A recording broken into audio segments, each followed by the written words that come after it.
ابھی چراغوں کا سلسلہ تو جناب مہدی تلک چلے گا، ابھی تو زہرا کے گھر میں روشن ہوا ہے پہلا دیا حسن کا۔ جنت نے ایک مرتبہ شکوہ کیا تھا کہ قد اسکنت من الضعفاء والفقراء، پروردگار زیادہ تر تو نے ملک میں ضعیف لوگ، فقیر لوگ رکھے ہیں جنت میں۔ جنت نے شکوہ کیا کہ ملک میں زیادہ تر کمزور لوگ تھے دنیا میں، وہ آنے والے ہیں۔ اور یہ جو میری ہمسائی ہے اس میں بڑے بڑے لوگ، بڑے بڑے پولیٹیشینز، بڑے بڑے ماشاءاللہ کیا کہا جائے۔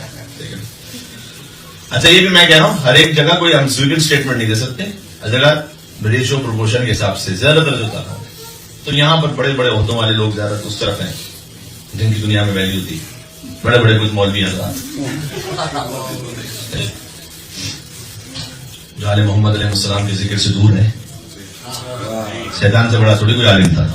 لمبی داڑھی رکھ کر پاکستان میں بدماشی ہو سکتی ہے، اللہ کے پاس تھوڑی بدماشی ہو سکتی ہے۔ جملہ پہنچ گیا، پاکستان میں بدماشی ہو سکتی ہے، وہاں تھوڑی ہو سکتی ہے بدماشی۔ جنت نے کیا شکوہ کیا کہ قد اسکنت من الضعفاء والفقراء، زیادہ تر ملک میں جن کی دنیا میں اتنا اسٹیٹس نہیں، اللہ نے جواب کیا دیا، شکوہ کیسے دور کیا؟ اللہ نے قد زینتک بالحسن والحسین،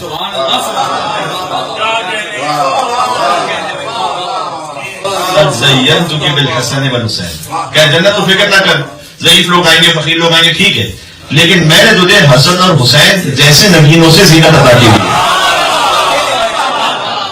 قد زینتک بالحسن والحسین فماست الجنہ کما تمیز العروس، حدیث میں جیسے ہی جنت نے سنا کہ حسن اور حسین کے نگین جیسے نگینوں سے مجھے زینت عطا ہوئی ہے، فماست العروس فماست الجنہ کما تمیز العروس، تو جنت اپنے حسن پر ویسے اترانے لگی جیسے دلہن اپنے حسن پر ناز کیا۔